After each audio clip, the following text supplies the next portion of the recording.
Hi అండి. Evening కాగానే ఏదైనా స్నాక్స్ తినాలి అనుకుంటే ఇది ఈజీగా 5 మినిట్స్ 10 మినిట్స్లో అయిపోయే రెసిపీ అండి. ఒకసారి మీరు కూడా ట్రై చేయండి. చాలా టేస్టీగా చాలా బాగుంటుంది. ముందుగా ఒక 2 లేదా 3 బనానా తీసుకొని చూపిస్తున్న విధంగా పీసెస్గా కట్ చేసేసుకోవాలి. గ్యాస్ మీద ఒక ప్యాన్ పెట్టుకొని ప్యాన్ హీట్ అయిన తర్వాత అందులో కొంచెం బటర్ వేసి బటర్ మొత్తం మెల్ట్ అయ్యేదాకా మనం అందులో వేసేసుకోవాలండి.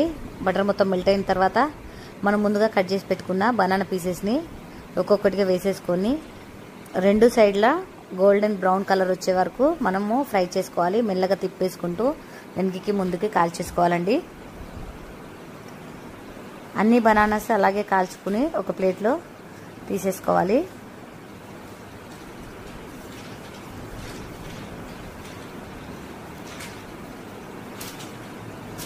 అలాగే బ్రెడ్ స్లైసెస్ తీసుకోవాలండి.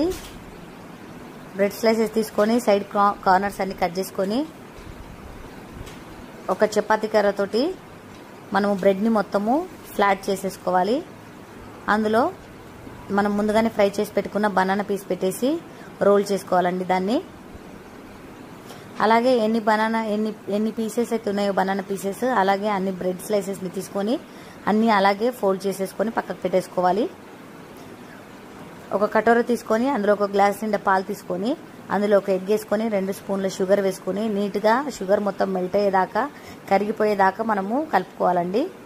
నీట్గా కరిగిన తర్వాత పక్కకు పెట్టేసుకొని గ్యాస్ మీద ఒక ప్యాన్ పెట్టి ప్యాన్లో ఇంకా కొంచెం బటర్ వేసుకొని బటర్ కరిగిన తర్వాత మనం ముందుగానే బ్రెడ్లో రోల్ చేసి పెట్టుకున్న బనానాది మొత్తము పాలల్లో డిప్ చేసి మనము ప్యాన్ మీద ఒక్కొక్కటిగా వేసేసుకొని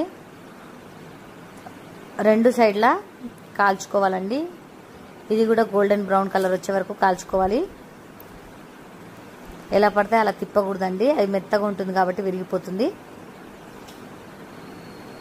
నీట్గా చూసుకుంటూ 2 సైడ్ల కాల్చేసుకొని ఒక ప్లేట్లో సర్వ్ చేసుకోవాలండి. అలాగే అన్నీ కాల్చేసుకొని ఒక ప్లేట్లో వేసేసుకొని మిల్క్ మేడ్తో సర్వ్ చేసుకొని వేడివేడిగా తింటే చాలా టేస్టీగా చాలా బాగుంటుంది. ఒకవేళ నా రెసిపీ నచ్చినట్లయితే లైక్ షేర్ కామెంట్ చేయండి. బాయ్.